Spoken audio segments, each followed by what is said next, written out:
Chicos, ¿cómo están?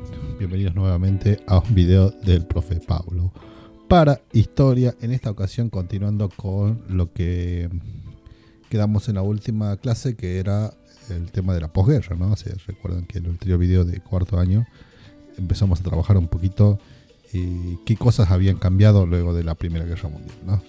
Y acá tenemos algo para ver, ¿no? Acá abajito dice años 20. ¿Y qué es lo que vamos a trabajar con eso de los años 20?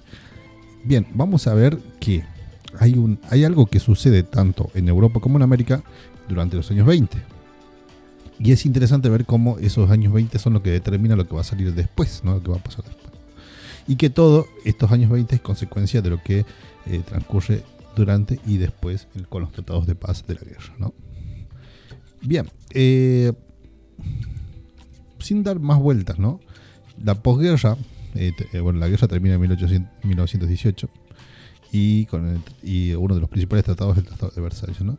Pero ¿cuál es la situación que atraviesa puntualmente Europa, que es el escenario de guerra, ¿no? ¿Se acuerdan? Bien, tengo unas fotitos acá, que ya de por sí es la que nos va a marcar todo esto, ¿no? Fíjense, situación económica, inflación.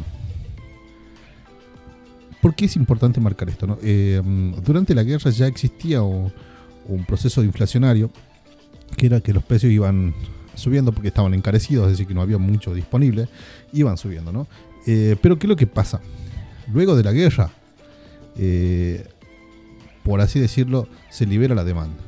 ¿Qué quiere decir esto? Bueno, si durante la guerra ya había una demanda de productos que eran muy escasos, pero esa demanda no era tan abrumadora como va a ser después de la guerra. Después de la guerra hay como que recomponer toda una economía, recomponer todo un país, la infraestructura, los edificios y todo ese tipo de cosas también, y mantener el alimento del día a día, ¿no? Entonces ese tipo de cosas es como que es una apertura de demanda, no solamente de alimentos, sino de otros insumos.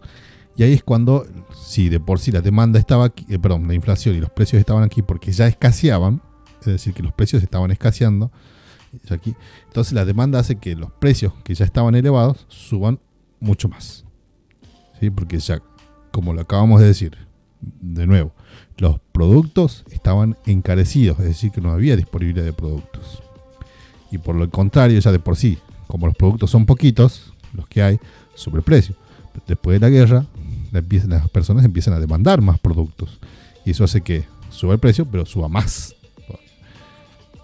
Otra consecuencia que va a ocurrir durante los años 20 es la presencia constante de esto, ¿no? Del fenómeno del desempleo. Y lo que hace que, primero, exista una circunstancia casi común en todos los estados que han participado de la guerra, que personas sin trabajo, desocupados y personas que están vacantes, por así decirlo, y que va a ser una constante. Entonces lo que el Estado tiene que hacer es responder a eso y tratar de solucionar. ¿Y cómo lo hace? Bueno, como dice aquí la palabrita, expansión de las redes de seguridad social. ¿Qué quiere decir eso? Bueno, que el Estado va a tratar de asistir a esas personas que, primero, ¿a quién principalmente? A los que han vuelto de la guerra. ¿Y a quién también? Bueno, a las viudas, a los que han quedado huérfanos de sus padres que participaron en la guerra, ¿no? Entonces, en ese sentido va a asistencializar a eso, va a crear pensiones y todo eso. Pero también pensiones a aquellos que han sufrido daños de guerra. Y así es como que el Estado va cambiando su cara, tratando de asistencializar. ¿Y de dónde se saca esa plata, no? Bueno, y acá viene otro fenómeno. Deuda externa. Que no es un fenómeno después de la guerra, ¿no? Durante la guerra ya los países se han empezado a endeudar. Y después de la guerra, para recomponerse, necesitan también ese capital. Entonces, ahí va a suceder esto de pedir prestado, ¿no? Y también un fenómeno que yo lo puse, pero como parecía como consecuencia de esto, no, y que no es consecuencia de esto, lo que está relacionado en cierta medida, es la aparición o la ampliación de los derechos laborales, ¿no? ¿Qué quiere decir esto? Bueno, que, por ejemplo, un fenómeno que aparece muy frecuente en esta época es el reconocimiento de la carga horaria del trabajo, de la reducción a 8 horas, pero también aparecen otras como la ampliación del derecho al voto, en algunas partes hasta el derecho al voto de la mujer, y así. Entonces este tipo de cosas es lo que va apareciendo ya en este periodo, ¿no? Estamos hablando de los países europeos. Y bueno, vamos a trabajar cómo es la situación y cómo responde a todo esto diferentes espacios, ¿no? Primero vamos a trabajar con el espacio de Europa Oriental, tanto, bueno, lo que quedó del Imperio Austrohúngaro. Por otro lado, vamos a trabajar el fenómeno o lo que pasa con el Reino Unido y los reclamos que hacen los irlandeses. En este video, ¿no? Vamos a trabajar. Y en el próximo video vamos a trabajar con la situación de Italia y Alemania puntualmente durante estos años 20. Y más adelante, en un video de acá a una semana, vamos a trabajar lo que es la situación de los años 20 en Estados Unidos. Capaz que alguien que ya conoce este tema dice, estás queriendo comparar la situación socioeconómica y política de Europa y Estados Unidos durante los años 20. Sí, ahí vamos a ver, ¿sí? Vamos a hacer eso. Si ya lo sabes, no me quemas el chiste. No, por favor. Bueno, Europa Oriental. De por sí, lo que tenemos que hablar, si hablamos de Europa Oriental, es esto, ¿no? Que tenemos acá, la Revolución Rusa. ¿Qué pasa con la Revolución Rusa? Que está Don Lenin, todo bien con Lenin en este sentido de que es como que su modelo revolucionario se empieza a expandir. Y es como ya lo decía Marx en su tiempo, ¿no? En su manifiesto capitalista, un fantasma recorre Europa. Bueno, ya lo decía Marx y ya es como que el fantasma empezó a cobrar vida, ¿no? Ese ya empezó a verse por todos lados. ¿Por qué? Porque la situación lo amerita, ¿no? Tenemos todo esto, ¿no? Inflación, desempleo, deuda externa. Es como que o te inclinas a esto o te inclinas a otra parte, que ya lo vamos a ver, hacia otro camino. Pero el camino que la mayoría va a elegir en un comienzo va a ser esto, ¿no? Porque ve que la Revolución Rusa ha triunfado en Rusia y que los reclamos legítimos son los de los obreros, los sindicatos, de los menos poseídos, ¿no? Y así es como que por así decirlo, este fantasma o este germen es como que va expandiéndose por diferentes partes, ¿no? Y acá tenemos uno de los principales lugares donde se va a expandir, va a ser Viena.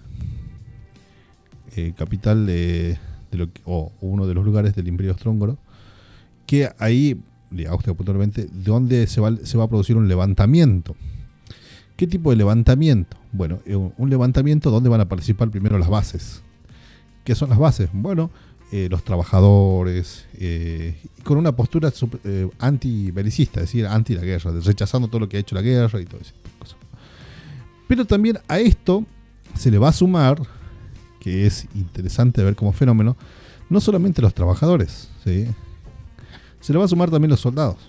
Mucho movimiento de deserción durante este periodo, ya que estamos terminando la guerra en 1918. Muchos soldados renuncian o desertan y se unen a las huelgas, ¿no? A las protestas, tratando de reclamar por la situación, sobre todo, que imagínense si ya hay una crisis en estos países y hacer llegar el alimento a las tropas era medio complicado también. Y después ni les cuento, ¿no? Es entonces que, bueno, empieza a surgir este movimiento antibelicista que por parte de los trabajadores, huelgas de trabajadores y también el tema de los soldados, ¿no? Y Alemania. Y así me van a decir que, ¿y Alemania qué pasa, profesor? Ya hablaste mucho de Alemania la clase pasada, ya es como que, pobre Alemania. Bueno, sí, la situación de Alemania es muy complicada. Vamos a ver que este personaje que está acá, que ustedes ven, que es el Kaiser, Guillermo II, va a tener que renunciar. ¿Y por qué? Bueno, empieza a producirse igual que en Viena, una insurrección de obreros acompañada con lo de soldados, que va a llevar a empujar al Kaiser a decir, bueno, listo, me voy, hagan lo que quieran, no puedo hacer, me declaro incompetente, bueno, me voy, listo. Y de a poquito esta insurrección va a empujar a que se instaure una república en Alemania, ¿no?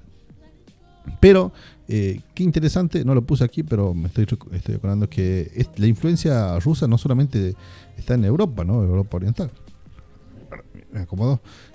También va a llegar esa influencia hacia lo que es América y Asia. Porque es como decíamos, como algo que se está expandiendo, ¿no? En expansión. La idea de darle poder a las bases es muy, muy tentadora en ese momento. Y así es como llega Cuba. Los trabajadores de las plantaciones de tabaco se van a levantar y van a formar un soviet. Bueno, y también en China, ¿no?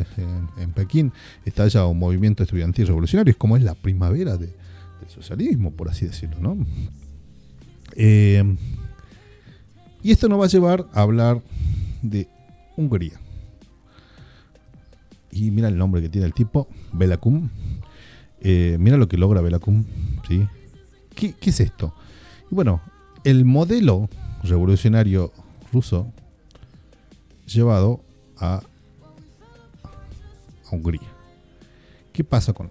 ¿Por qué? A ver, ¿por qué es novedoso? Bueno, porque esto es lo que decíamos, si Austria-Hungría, un país imperial, en cierta medida empujado hacia este modelo político, como que adopta esta posición, es novedoso. Es novedoso.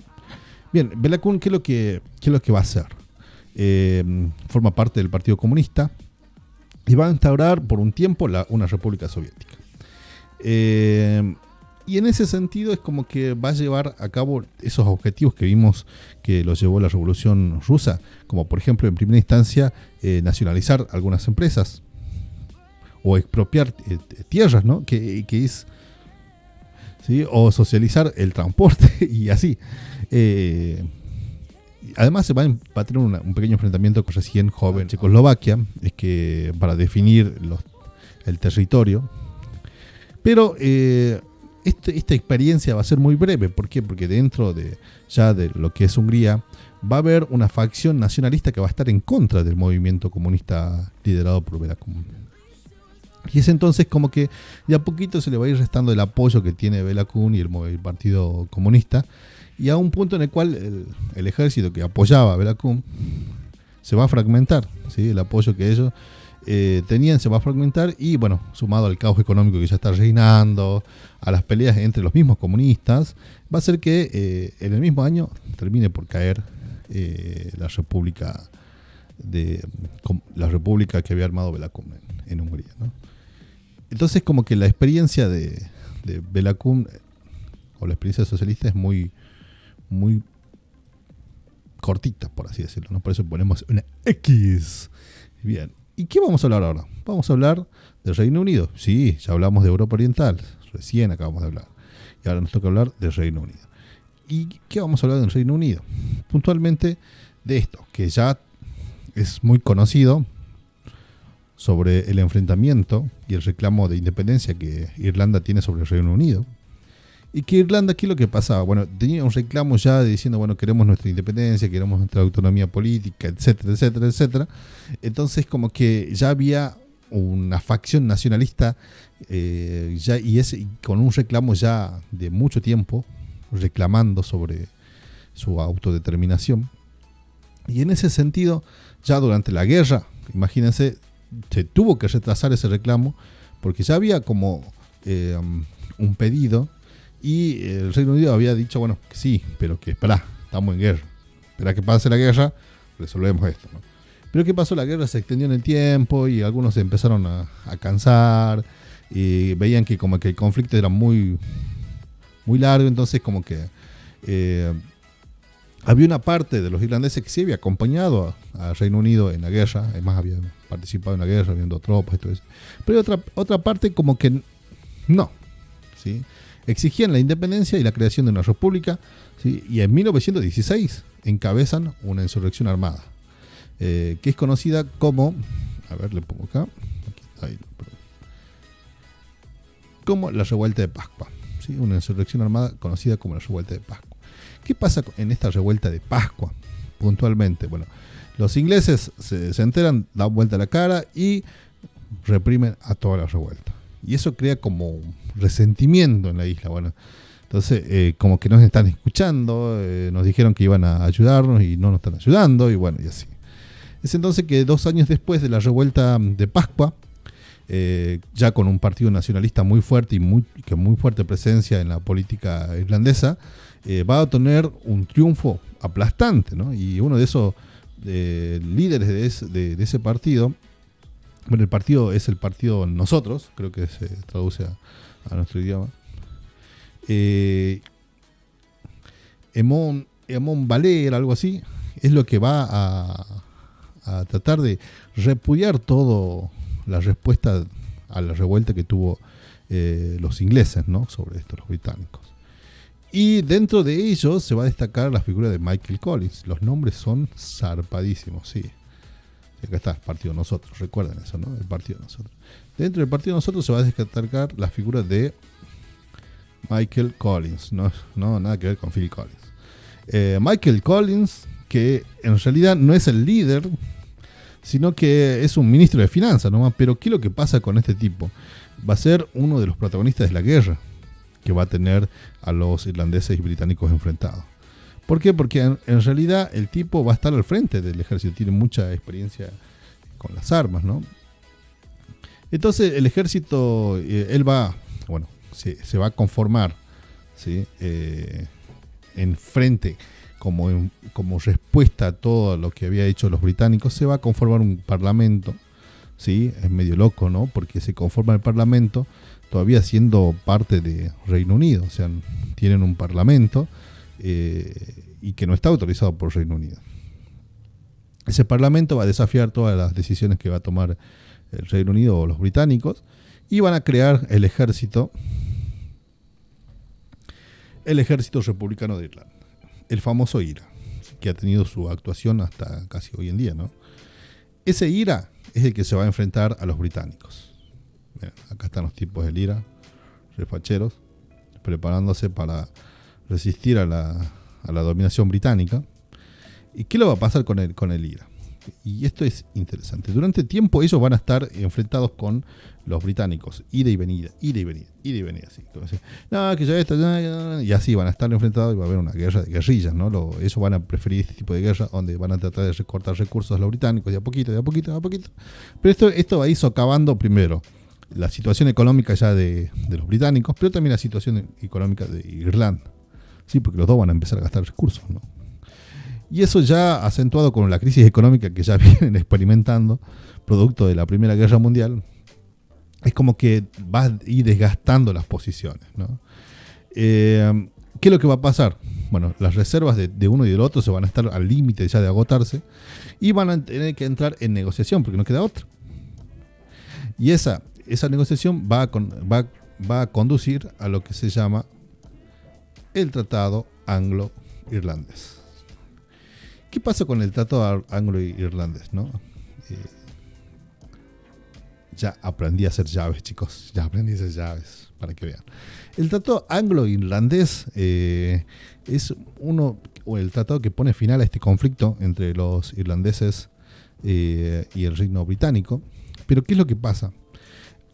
Ese tratado decía que, bueno, les reconocía en cierta medida autonomía política a Irlanda, pero terminaba concediéndole estatus de dominio. Ahora vamos a recuperar unas clases anteriores de historia.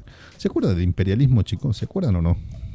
Bueno, habían varias formas en las cuales los estados se podían adueñar de otros territorios. Una de esas formas era la colonia, ¿sí? El protectorado, ¿se acuerdan de eso? Y uno de esos tantos era el dominio. ¿Qué pasa con el dominio? Bueno, está bien, se les reconocía autonomía política, podían tener sus propias autoridades, podían autogobernarse, etcétera, etcétera, pero en cierta medida tenían mucha influencia de la potencia que los conquistaba, que los dominaba, ¿sí? Entonces, en ese sentido, los rumbos de los irlandeses en cierta medida no eran tan libres que digamos, ¿sí?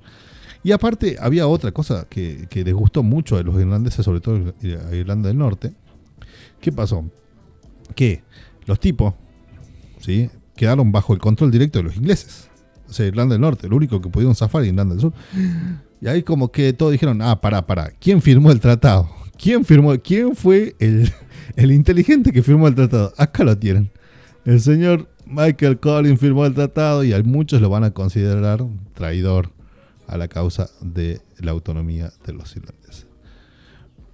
Brevemente así para poder pantallazo, es la situación que están atravesando algunos países como los de Europa Oriental y de Reino Unido, ¿no? Bueno, en el próximo video hablamos de la situación de Italia en este sentido, ¿no? Vamos viendo qué pasa con eso, ¿no? Bien, nos estamos viendo en el próximo video a ver si podemos resolver la otra parte de la situación de Europa. Chau.